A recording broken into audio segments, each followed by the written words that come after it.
വാഴ എന്നൊരു cinema title കേട്ടപ്പോ തൊട്ട് തുടങ്ങിയതാ പോയി കാണാമെന്ന്. എന്തായിരുന്നു കേട്ടോ അത്? അത് വേറൊന്നുമല്ല, ഇപ്പോഴും എൻ്റെ പഴയല്ല കൂട്ടുകാർ ചേർന്നിട്ടുള്ള ഗ്രൂപ്പിൻ്റെ ഒരു വാഴത്തോട്ടം വന്ന അതിലൊരു മെയിൻ വാഴയില്ലേ ഞാൻ.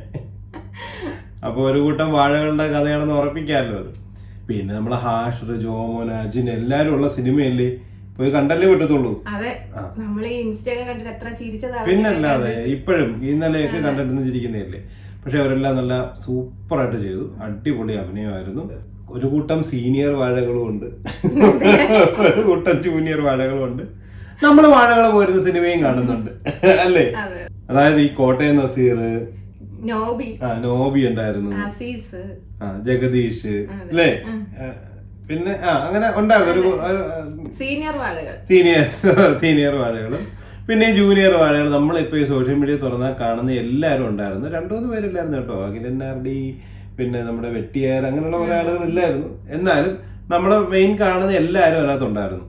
ഈ സിനിമയുടെ നിന്റെ ഒരു ഹോണസ്റ്റ് റിവ്യൂ എന്താണ്? ഒരു തവണ കാണാം. പിന്നെ അത് കോമഡി ഉണ്ട്, ഫൈറ്റ് ഉണ്ട്, ഇമോഷൻസ് ഉണ്ട്, എല്ലാം കൂടി ഒരു മിക്സ് ആണ്.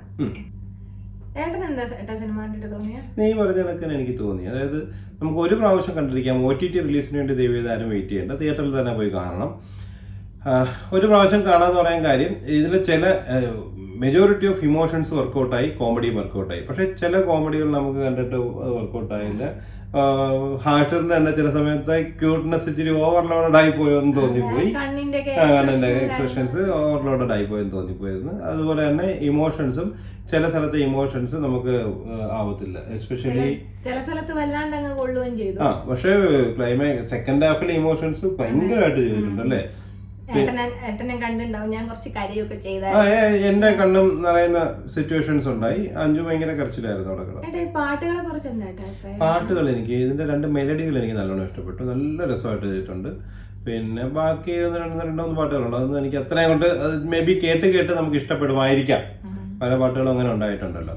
പിന്നെ ഈ സിനിമ എനിക്ക് തോന്നിയത് ഒരു പ്രായത്തിലുള്ള അല്ലെങ്കിൽ ഒരു പർട്ടിക്കുലർ ആളുകൾക്ക് ഈ സിനിമ ഭയങ്കരമായിട്ട് വർക്ക് ആവുമായിരിക്കും. മീൻ ഇൻസ്റ്റഗ്രാമിൽ അല്ലെങ്കിൽ റീൽസ് ഒരുപാട് അതിൽ കാണുന്നവർക്കൊക്കെ ഭയങ്കരമായിട്ട് ഇഷ്ടപ്പെടും. പിന്നെ ഒരു +2കാർക്ക്, ഡിഗ്രിക്കാർക്ക് ആ ഒരു സമയത്ത്, ഇപ്പൊ ഞാനായിരുന്നു ആ സമയത്ത് ഉണ്ടായിരുന്നെങ്കിൽ എനിക്ക് ഈ പടം ഇത് എന്നെ one of the favourites movie എന്ന് പറഞ്ഞാണ് അല്ലേ. ഇതിൽ ലാഗ് കുറച്ചുണ്ടായിരുന്നു, എനിക്ക് തോന്നിയതാണ്. ആദ്യത്തെ കുറച്ച് ഭാഗങ്ങൾ ഒരു ക്യാരക്ടറിനെ രജിസ്റ്റർ ചെയ്യാൻ വേണ്ടിട്ട് കുറച്ച് ലാഗ് എനിക്ക് ഫീൽ ചെയ്തു. അവിടെ മാത്രമല്ല, ഇമോഷനെ നമുക്ക് കുത്തി ഏൽപ്പിക്കുന്ന കണക്ക് നമുക്ക് പലപ്പോഴും അല്ലേ തോന്നിപ്പോവും. പക്ഷെ കണ്ണ് നിറയുന്ന രീതിയിലും അത് എടുത്തു വെച്ചിട്ടുണ്ട് കേട്ടോ.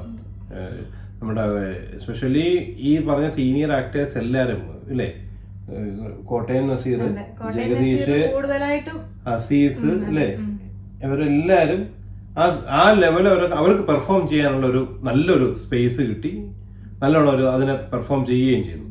നോബിനെ കണ്ടപ്പോ ഫുള്ള് കോമഡി മാത്രമായിരുന്നു പ്രതീക്ഷിച്ചത്, പക്ഷെ നോബി വല്ലാതെ ഇമോഷൻസും കാണിച്ചു. അതുപോലെ തന്നെ എടുത്തു പറയേണ്ടതായിരുന്നു ഇതിനകത്ത് ന്യൂ ആക്ടേഴ്സ്, ന്യൂ ടെക്നീഷ്യൻസ് എല്ലാവർക്കും ഇതിന്റെ പ്രൊഡ്യൂസറും ഡയറക്ടറും കൂടി ഒരു ചാൻസ് കൊടുത്തിട്ടുണ്ടെന്നുള്ളത്. അതിൽ ചില നമ്മുടെ പ്രിൻസിപ്പളിന്റെ റോളല്ല, നമ്മുടെ ഹെഡ് മാസ്റ്ററിന്റെ റോളല്ലേ, പുള്ളിക്കാരന് പുതിയൊരു ആക്ടറാണെന്ന് തോന്നുന്നു. പുള്ളി വളരെ നന്നായിട്ട് അത് ചെയ്തിട്ടുണ്ട്. എനിക്കതുപോലെ ഇതിനകത്ത് ആക്ട്രസിനെ എനിക്ക് ഭയങ്കരമായിട്ട് ഇഷ്ടപ്പെട്ടു. കാരണം സ്കൂളിൽ തൊട്ടുള്ള ഒരു കുട്ടി ഉണ്ടായിരുന്നില്ലേ, പഠിപ്പിസ്റ്റിന്റെ വൈഫായിട്ട് വന്ന നല്ല കുട്ടിയായിരുന്നു. പിന്നെ മുടി കട്ട് ചെയ്തിട്ട് കുട്ടിയോ നല്ലതായിരുന്നു, നന്നായിട്ട് ചെയ്തു. അത് ഹോസ്പിറ്റലിൽ പോയി രണ്ടുപേരും ആദ്യമായിട്ടാണ് അഭിനയിക്കുന്നതെന്ന് തോന്നുന്നു കേട്ടോ, അറിയില്ല, രണ്ടുപേരും പേരറിയില്ല, സോറി.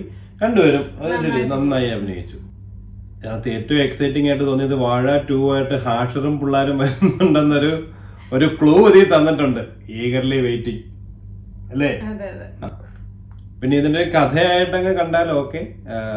ഒരു പോയിന്റ് എനിക്ക് പറയാൻ തോന്നിയത്, എല്ലാ വാഴകളും കൊലയ്ക്കാതെ അങ്ങ് പോകത്തുമില്ല, അതേപോലെ തന്നെ എല്ലാ പഠിപ്പിസ്റ്റുകളും അങ്ങ് നശിച്ചു പോകത്തുമില്ല ജീവിതത്തിൽ.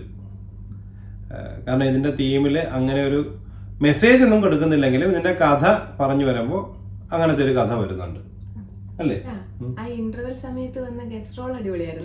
ആ ഗസ്റ്റ് ഞെട്ടിച്ച്, കാരണം ഇക്കൂട്ടത്തിൽ വരുമെന്ന് നമ്മൾ ഒരിക്കലും പ്രതീക്ഷിക്കാത്തൊരു ഗസ്റ്റ് റോൾ ഒരാൾ ഇതിൽ വരുന്നുണ്ട്. സൂപ്പർ ആണെന്ന് തോന്നി. ഇപ്പൊ നമ്മൾ ലേറ്റസ്റ്റ് കണ്ട കുറച്ച് സിനിമകളുണ്ട്, മഞ്ഞുമൽ ബോയ്സ്, രോമാഞ്ചം, പ്രേമം ലേറ്റസ്റ്റ് അല്ലെങ്കിൽ കൂടി അതിന്റെയൊക്കെ മേക്കിംഗ് ക്വാളിറ്റി നമുക്ക് ഇതിന് അത്രയും മേക്കിംഗ് ക്വാളിറ്റി ഇല്ല എന്ന് തോന്നിപ്പോയി ഇതിന് അല്ലേ.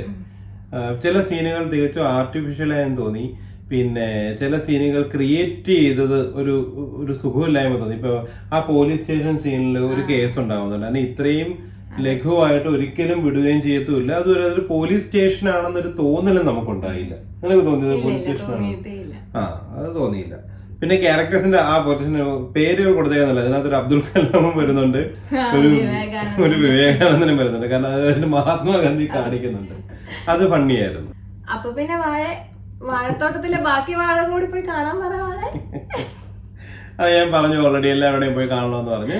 നിങ്ങൾ ഒരു തവണ ഈ സിനിമയിൽ നിന്ന് പോയി കാണണം കേട്ടോ. എല്ലാവരും തിയേറ്ററിൽ പോയി കാണണം, OTT വേണ്ടി ആരും വെയിറ്റ് ചെയ്യരുത്.